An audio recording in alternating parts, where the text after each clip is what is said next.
नमस्कार दोस्तों, मैं अजीत कुमार सिंह एक बार पुनः आप सबका हार्दिक स्वागत करता हूं अपने channel excellent IAS academy YouTube पर। इस देश में ऐसे बहुत से लोग हैं जो देश की उपलब्धियों से प्रसन्न होने और देश पर गर्व करने के स्थान पर उससे जलते हैं, देश के प्रति ही ईर्ष्या का भाव रखते हैं। ऐसा मैं क्यों कह रहा हूं? तो अभी हाल ही में मैंने एक वीडियो बनाया था जो यूट्यूब पर मौजूद है।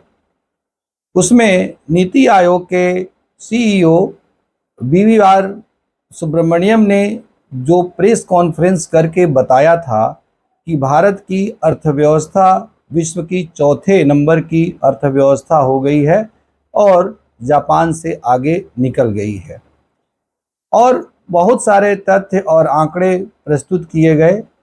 उसको देखने के बाद बहुत से लोगों ने नकारात्मक स्टेटमेंट जारी किया और हमारे उस वीडियो पर नकारात्मक टिप्पणियां की। उसको देख करके मेरी आंखें खुली की खुली रह गई, क्योंकि मुझे नहीं पता था कि इस देश में रहने वाले लोगों के मन में ही सत्तारूढ़ दल और प्रधानमंत्री नरेंद्र मोदी का विरोध करते करते पूरे देश को ही नकार देने और पूरे देश का ही विरोध करने की प्रवृत्ति विकसित हो गई है। या तो वे लोग भारतीय नहीं होंगे और फेक आईडी बना करके इस प्रकार का अपना यूट्यूब चैनल चला रहे हैं या कमेंट कर रहे हैं, और यदि वो भारतीय हैं तो ये हमारे लिए खतरे की घंटी है। जैसा कि पूर्व CDS जनरल बिपिन रावत ने कहा था कि अब युद्ध होगा तो हमें 2.5 मोर्चों पर लड़ना होगा। उनकी ये बात हमें बहुत शिद्दत से अब स्मरण हो रही है, क्योंकि हमें भारत और चीन जैसे अपने शत्रुओं का तो सामना करना ही होगा किसी भी आसन्न संकट की स्थिति में। इसके साथ ही साथ इस देश के भीतर रहने वाले छद्म भारतीयों का भी हमें सामना करना होगा। अभी जो स्थिति मेरे सामने आई उसने इस बात को पूरी तरह से स्पष्ट कर दिया है। अब हम आते हैं मूल मुद्दे पर।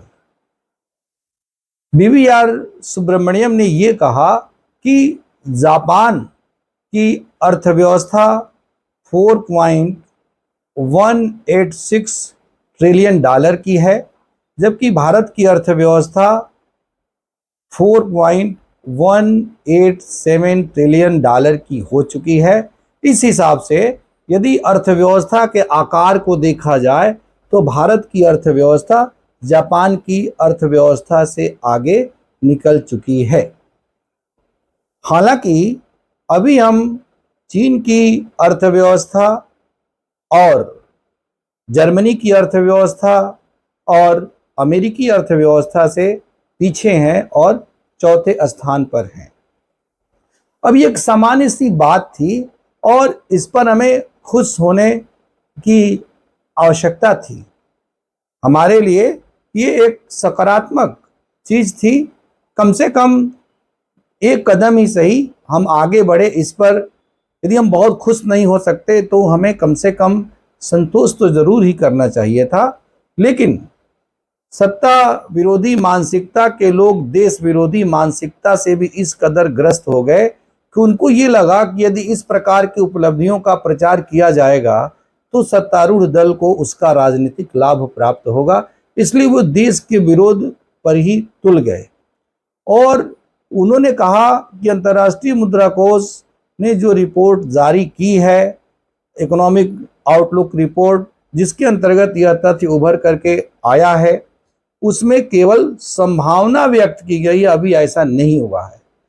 ये लोग केवल पहले की चीजों को देखते हैं जो केवल नेट और गूगल के ही भरोसे रहते हैं, और उस पर पीछे के जो आंकड़े हैं उसके आधार पर कह रहे हैं कि अभी तो ऐसा हुआ नहीं है, अभी केवल संभावना व्यक्त की गई है कि 2025 में भारतीय अर्थव्यवस्था का आकार जापानी अर्थव्यवस्था से आगे निकलेगा, जो सच्चाई नहीं है।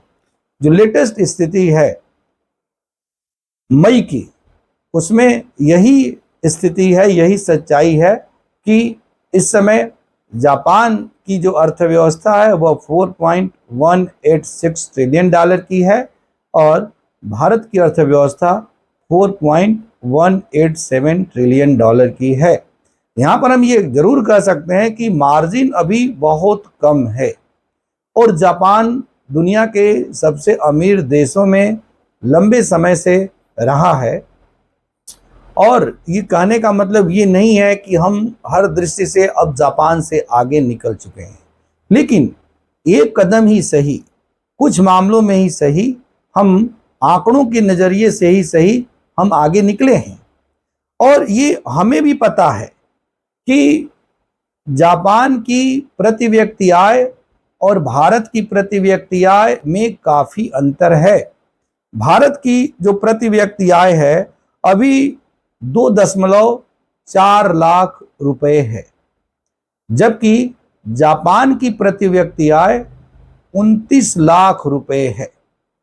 तो एक प्रकार से हम कह सकते हैं कि काफी अंतर है, लगभग 14 गुने या 13 गुने का अंतर है जापान की अर्थव्यवस्था और जापान की प्रति व्यक्ति आय और भारत की प्रति व्यक्ति आय में। और उस लिहाज से देखा जाएगा तो जापान भारत से आगे है। भारतीय अर्थव्यवस्था को उस दृष्टि से हम बड़ा नहीं मान रहे, उसका संबंध समृद्धि से है कि विकास ओवरऑल कोई देश कितना अमीर है और विकास की दृष्टि से उसकी क्या स्थिति है। टेक्नोलॉजी प्रौद्योगिकी की दृष्टि से जापान भारत से अभी बहुत आगे है, इसमें कोई शक की गुंजाइश नहीं है। लेकिन यदि हम केवल अर्थव्यवस्था के आकार की दृष्टि से भी जापान से थोड़ा ही सही आगे निकले हैं तो ये हर्ष का विषय होना चाहिए, न कि पूरे राष्ट्र विरोधी लोग हाथ धो करके इस बात के पीछे पड़ जाएं कि नहीं नहीं ऐसा नहीं है, ऐसा नहीं है, ऐसा नहीं है। ऐसे लोगों को ये क्यों नहीं याद आता है कि चीन, जिसे काफी समय से दुनिया की दूसरी सबसे बड़ी अर्थव्यवस्था माना जाता रहा है अमेरिका के बाद, लेकिन चीन की जो प्रति व्यक्ति आय है वह भी जापान की प्रति व्यक्ति आय 29 लाख रुपए की तुलना में काफी कम है और वह मात्र 12 लाख रुपए है। जापान की 29 लाख रुपए प्रति व्यक्ति आय और चीन की 12 लाख रुपए प्रति व्यक्ति आय है। तो यदि इस तर्क को ही आधार बनाया जाए तो इस तर्क के आधार पर तो फिर विश्व के दूसरे नंबर की अर्थव्यवस्था अभी भी जापान को ही होना चाहिए। लेकिन वेल इस्टेब्लिश्ड फैक्ट्स के रूप में हर कोई ये मानता है कि विश्व की दूसरी बड़ी अर्थव्यवस्था चीन है। और जब चीन को दूसरी बड़ी अर्थव्यवस्था के रूप में कहा जाता है तो ऐसे राष्ट्र विरोधी लोगों को तब चीन की प्रति व्यक्ति आय और जापान की प्रति व्यक्ति आय में सीधे दोगुने से भी अधिक का अंतर है। एक और कहाँ जापान की 29 लाख रुपए प्रति व्यक्ति आय और चीन की 12 लाख रुपए प्रति व्यक्ति आय, फिर भी उनको ये तर्क नहीं याद आता है और जापान से ऊपर चीन को मानते हैं और वहां पर प्रति व्यक्ति आय के इस बड़े अंतर को वे लोग भूल जाते हैं। लेकिन वहीं जब भारत और जापान और भारत चीन की अर्थव्यवस्था की बात आती है तो ऐसे राष्ट्र विरोधी लोग दुहाई देने लगते हैं प्रति व्यक्ति आय में इस बड़े अंतराल को। दूसरी बात ये कि भारत एक ऐसा देश है जो सबसे अधिक युवा लोगों का देश है और किसी भी देश का जो उत्थान है, किसी भी देश की जो प्रगति है और किसी भी देश का जो वर्तमान के साथ साथ जो स्वर्णिम भविष्य है वह उस देश के युवा कंधों पर, युवा प्रतिभा पर, युवा क्षमता पर निर्भर करता है। तो आने वाले समय में भारत के पास सबसे अधिक मानव संसाधन है। भौतिक संसाधनों की दृष्टि से हो सकता है कि जापान भारत से आगे हो। प्रौद्योगिकी की दृष्टि से वर्तमान समय में हो सकता है कि जापान, चीन भारत से आगे हों, लेकिन भारत में युवा प्रतिभाएं बहुत अधिक हैं और इस दृष्टि से जापान भारत से बहुत पीछे है। क्योंकि जापान की जितनी कुल जनसंख्या है उतनी जनसंख्या तो अकेले या उससे अधिक हमारे केवल उत्तर प्रदेश की जनसंख्या है। तो ऐसी स्थिति में भविष्य की ओर यदि हम देखेंगे तो भारत के निरंतर आगे बढ़ने की संभावना है, जबकि जापान हो या चीन हो, जो कि भारत के दो बड़े आर्थिक प्रतिद्वंदी के रूप में हैं, उनका विकास भारत की तुलना में आने वाले समय में कम होगा। उनकी जो आर्थिक प्रगति की जो दर होगी, वह आर्थिक प्रगति की जो दर होगी वह कम होगी। और वर्तमान समय में भी यदि देखा जाए तो जीडीपी ग्रोथ रेट या सकल घरेलू उत्पाद वृद्धि दर की दृष्टि से भारत दुनिया में सबसे तेजी से आगे बढ़ने वाला देश है। हमारे राष्ट्रीय आंकड़ों के अनुसार भी हमारी 2025-26 में जीडीपी ग्रोथ रेट का जो अनुमान है वह 6.4% से 6.8% के बीच में है। और कई अंतर्राष्ट्रीय संस्थाओं ने अभी लेटेस्ट रिपोर्ट दिया, उसमें यह भी अनुमान लगाया गया कि इस वर्ष भारत की सकल घरेलू उत्पाद वृद्धि दर जीडीपी ग्रोथ रेट 7.2% तक रह सकती है, जबकि जापान की जो वृद्धि दर है वह आज के डेट में 1% से भी कम है, 0.6% के आसपास है।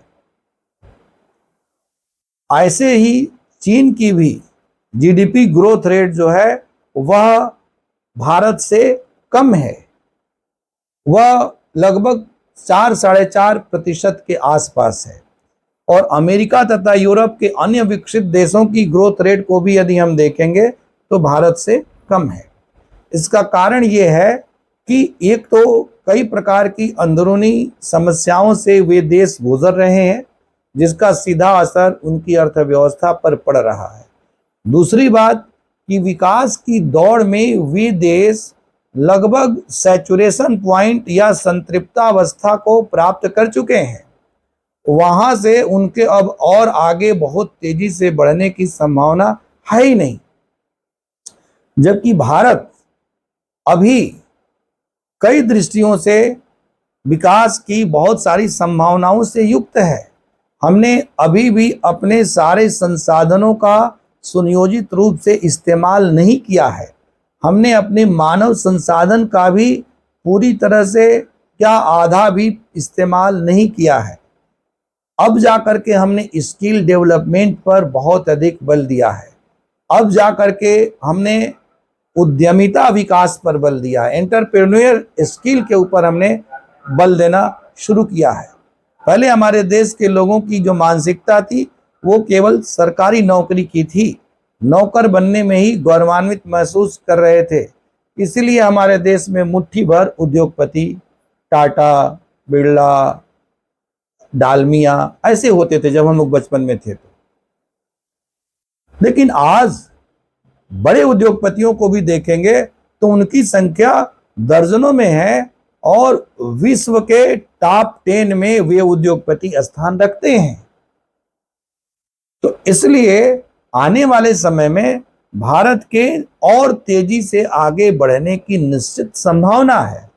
दूसरी ओर चीन अपनी वन चाइल्ड पॉलिसी की वजह से लगातार बूढ़ा होता हुआ देश है। दूसरी बात कि वहां की जो सभ्यता संस्कृति है उसके अंतर्गत परिवार नाम की संस्था बहुत कमजोर हो रही है। विवाह करने में लोग विश्वास नहीं रख रहे हैं और बच्चा पैदा करने को एक बर्डन या बोझ समझ रहे हैं और उस बोझ को वो उठाना नहीं चाहते हैं। इसलिए जो युवा लोग हैं उनकी संख्या लगातार कम होती जाएगी और आज भी भारत की तुलना में कम है। अर्थशास्त्र की भाषा में इसको हम डेमोग्राफिक डिविडेंड या जनसांख्यिकी लाभांश कहते हैं। तो जनसांख्यिकी लाभांश की दृष्टि से भारत चीन से भी आगे है और जापान से तो बहुत ही आगे है। चीन के बारे में ये जो बातें लागू हो रही हैं कि बूढ़ा होता हुआ देश है, जापान के बारे में वो बात और भी अधिक लागू होती है, क्योंकि जापान और भी अधिक विकसित देश है, चीन से भी अधिक विकसित देश है, और विकास के साथ हमारे जीवन मूल्य बदलते हैं। और जापान के जो जीवन मूल्य है उसमें विवाह नाम की संस्था, परिवार नाम की संस्था दम तोड़ रही है। आपने पढ़ा होगा कि चीन में तो बच्चा पैदा करने के लिए सरकार के द्वारा पैसा दिया जा रहा है, जापान में भी यही स्थिति है। तो ये देश आने वाले समय में और बूढ़े होते जाएंगे, क्योंकि वहां पर लाइफ एक्सपेक्टेंसी, जीवन प्रत्याशा, औसत उम्र लोगों की काफी अधिक है। एक और हमारे देश में औसत उम्र अराउंड 68-69 के आसपास है, 68-69 वर्ष, जबकि जापान में 80-82 के आसपास है। चीन में भी भारत से अधिक है। तो इसलिए वहां पर बूढ़े लोगों की संख्या काफी अधिक है। तो एक और बूढ़े लोगों की संख्या अधिक है, दूसरा जो लोग संतानोत्पत्ति में सक्षम युवा हैं वे अब बच्चे पैदा करने में रुचि नहीं रख रहे हैं, इसलिए आने वाले समय में युवा लोगों की संख्या चीन हो या जापान हो वहां पर और कम होगी। हमारे देश में भी जनसंख्या कम हो रही है। सन 1971 की जनगणना के बाद से देखा जाए तो ओवरऑल पॉपुलेशन बढ़ रही है, लेकिन पॉपुलेशन की जो ग्रोथ रेट थी वह लगातार घट रही है। 71 में 24% से भी अधिक दशकीय जनसंख्या वृद्धि दर थी, और उसके बाद लगातार 81, 91, 2001, 2011 की अब तक की जो जनगणना हुई है उसमें लगातार वह कम होती आ रही है, और 24% से कम होते होते जनसंख्या वृद्धि की जो दर है लगभग 17% के आसपास रही है। हालांकि अभी तो काफ़ी समय से जनगणना हुई ही नहीं 2011 के बाद से, लेकिन उस समय तक के जो आंकड़े थे यदि उसको हम आधार माने तो कुल मिलाकर के भारत में जनसांख्यिकी लाभांश की स्थिति है। भारत युवाओं का देश है और आने वाले समय में इसीलिए इसकी वृद्धि दर के और अधिक बढ़ने की संभावना है। इसलिए आज से भारत का जो आर्थिक भविष्य है वह सुनहरा है, स्वर्णिम है। ये जो लक्ष्य रखा गया है कि 2028 तक भारत जापान को क्या, जर्मनी को भी पीछे छोड़ देगा, और हो सकता है कि जब देश के आज़ादी के 100 साल पूरे हों तो 2047 में भारत विश्व की सबसे बड़ी अर्थव्यवस्था बनेगा। यदि जो वर्तमान में वृद्धि दर की जो स्थिति है, वर्तमान के जो आंकड़े और जो ग्रोथ रेट की स्थिति है भारत की और अन्य देशों की, और उससे तुलना करके हम देखते हैं तो इस प्रकार की संभावना कपोल कल्पना नहीं कही जा सकती। लेकिन जलने वाले लोगों को बड़ी जलन हो रही है। पता नहीं आखिर इस देश में रहते हो, इस देश का अन्न पानी ग्रहण करते हो, फिर भी इतनी आसान फरामोशी आती कहां से है? ये राहुलवादी मानसिकता कि देश के भीतर हो या देश के बाहर हो, देश के सुरक्षा संबंधी मसले क्यों न हो, चाहे संवेदनशील तथ्य और सूचनाएं ही क्यों न हो, देश की उपलब्धियों पर कभी गर्व नहीं होता और हर मौका तलाश करते रहते हैं कि भारत को नीचा दिखाने का कोई मौका मिले। हालांकि हमें इस बात पर बहुत हर्ष है कि ऑपरेशन सिंदूर के अंतर्गत पहली बार पार्टी की भावना से ऊपर उठ करके सच्चे राष्ट्र प्रेमी राजनेताओं ने ऑपरेशन सिंदूर के संदर्भ में टीम भावना से युक्त होकर के पूरे भारत के पक्ष को रखने का कार्य किया है। वहाँ पर भारत के ये सभी सांसद अपनी क्षेत्रीय, भाषाई और धार्मिक पहचान से ऊपर उठ करके राष्ट्रीय पहचान को कायम करते हुए भारत के पक्ष को प्रस्तुत कर रहे हैं। यह अत्यंत हर्ष का विषय है और ऐसे लोगों से, इस तरह के संकीर्ण मानसिक प्रवृत्ति वाले लोगों को सीखना चाहिए, प्रेरणा ग्रहण करना चाहिए। मैं तो भगवान से यही प्रार्थना करूंगा कि ऐसे लोगों को सद्बुद्धि उत्पन्न हो। बहुत बहुत धन्यवाद दोस्तों। आपसे आग्रह है कि यदि आप मेरे विचारों से सहमत नहीं हैं तो निसंकोच होकर के आप अपनी टिप्पणी दें, उनका मैं सहर्ष स्वागत करूंगा। बहुत बहुत धन्यवाद।